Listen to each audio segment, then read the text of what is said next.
ভিডিওটা ভালো লাগে লাইক করবেন, কমেন্ট করবেন আর সাবস্ক্রাইব করবেন। কথা সিরিয়াল মানুষের কাছে জনপ্রিয় সিরিয়াল হয়ে উঠেছে।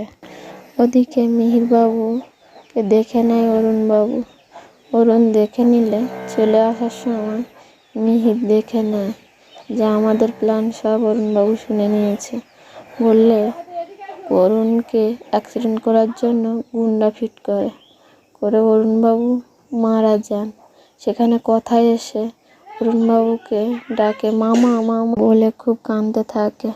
জুনি, ঋতু, কথা খুব কাঁদতে থাকে। ওদিকে অগ্নি বেরিয়ে গেছে কথার এখানে আসার জন্য গোবরডাঙ্গা।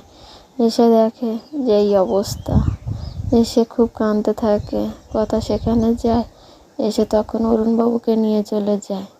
গেলে অগ্নি বলে যে আমি একদিন তোর ভাত কাপড় নেওয়ার অস্বীকার করেছিলাম, আজকে তোর ভাত কাপড়ের দায়িত্ব নিলাম, সব দায়িত্ব নিলাম, তুই ভালো থাকিস তারও দায়িত্ব নিলাম।